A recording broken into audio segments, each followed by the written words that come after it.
Alléluia, gloire à Dieu, nous bénissons le Seigneur pour le souffle de vie qu'il ne cesse de nous accorder en ce jour. Bienvenue à une minute de prière de ce mardi 26 août 2025. Aujourd'hui, le Seigneur a mis en mon cœur le désir de partager avec vous ce passage de Jean chapitre 20, le verset 15 que je lis, au nom de notre Seigneur Jésus-Christ.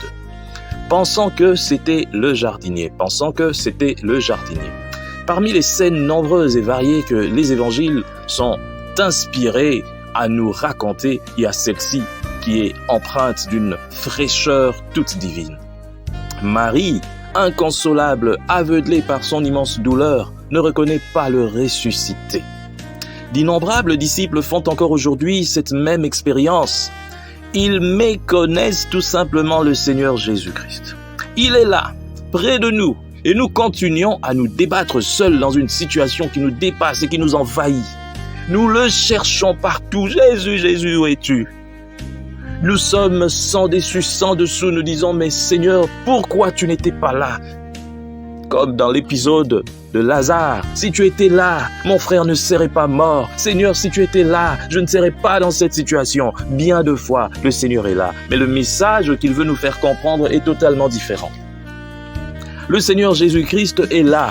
Mais le message qu'il veut nous faire comprendre est totalement différent. Mais nous accordons plus d'importance à notre souffrance, à ce que nous ressentons, plutôt que à la présence de Dieu. Nous disons, c'est tellement devenu la musique. Je cherche Dieu. Il faut chercher la face de Dieu. Mais personne ne veut se poser la question pour savoir, mais pourquoi est-ce que je suis en train de passer ces moments?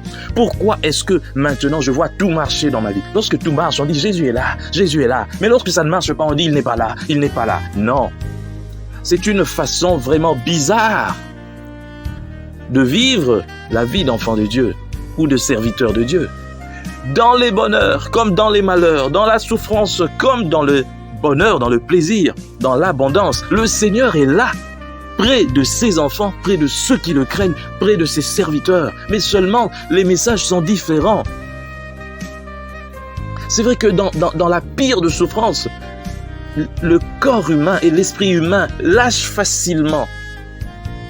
Mais ça ne veut pas dire pour autant que le Seigneur n'est pas là. Il est là. Marie était vraiment dans le désarroi, mais le Seigneur était là.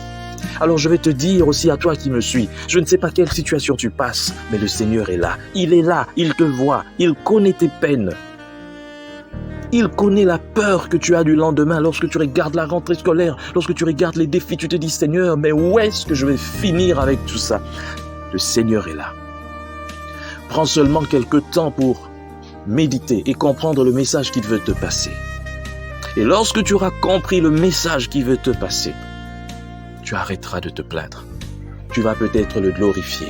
Voilà pourquoi j'aimerais aujourd'hui t'inviter à glorifier le Seigneur, à prier avec moi. Oh Seigneur, je te bénis de ce que je vis. Seigneur, je ne sais pas pourquoi je vis cette situation, mais toi, Seigneur, dans toute situation de ma vie, tu dois recevoir honneur, louange et adoration. Voilà pourquoi je t'adore, je te loue, je te célèbre. Oui, Seigneur, difficile, parce que je manque de tout, parce que je n'ai rien. Oui, Seigneur, difficile, parce que je passe des moments, Seigneur, compliqués. Mais je sais que dans toutes choses, je serai plus que vainqueur. Et d'ailleurs, tu dis, je suis, car Seigneur éternel, même si je n'ai pas encore vu, mais mes yeux spirituels ont vu. Merci Seigneur d'être toujours avec moi. Au nom de Jésus-Christ. Amen. Bonne journée à tous et que Dieu vous bénisse.